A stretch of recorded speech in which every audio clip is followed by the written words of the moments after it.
Hello મિત્રો, જય શ્રી કૃષ્ણ, જય માતાજી. કેમ છો તમે? બધા મજામાં જશો? તો આપણે અત્યારમાં આવી ગયા છે કપાસ વાળા આટો મારવા. તો જો આવાજ કંઈક મસ્ત ના થઈ ગયા છે બધાના કપાસ. કપાસમાં પાણી ચાલી રહ્યું છે અત્યારે.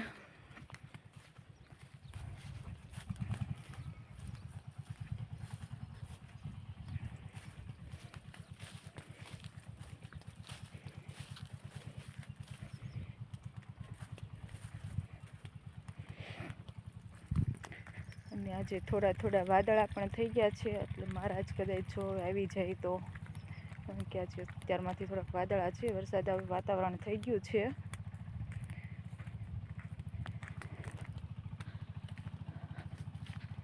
આ છે જાંબુડો.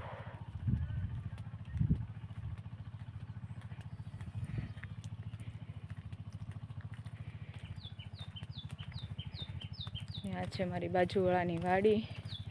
તો એ મસ્ત મજાની કરેણ છે પીળી. તો જો કરેણને મસ્ત મજાના પીળા ફૂલ ખીલી ગયા છે.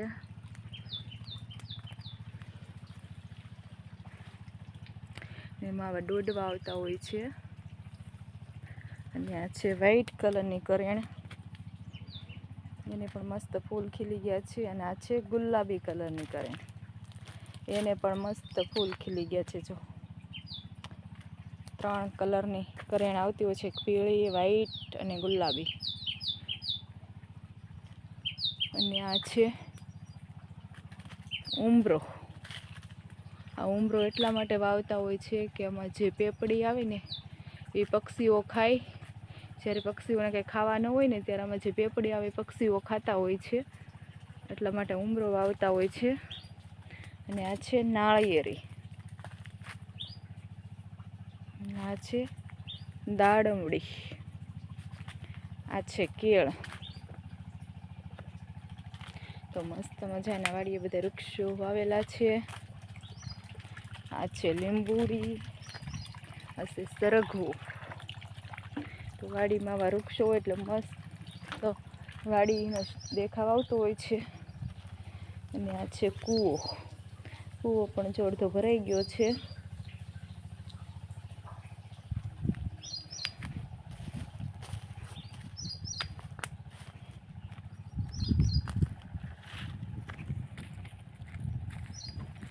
આપણે જઈ રહ્યા છીએ ત્યારે આપણી કપાસવાળી વાડીએ આટો મારવા, કારણ કે 4-5 દિવસ થયા નહોતા, તો કીધું આટો મારી આવી, કેવો કપાસ છે, શું કરવું પડે એમ છે જોઈ આવી.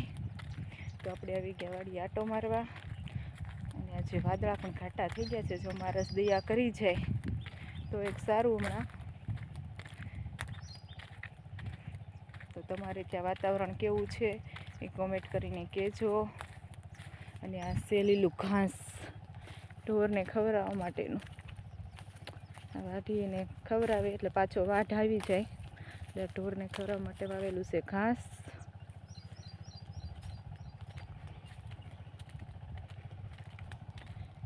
ને આવી જ કંઈક થઈ રહી છે મસ્ત મગફળી.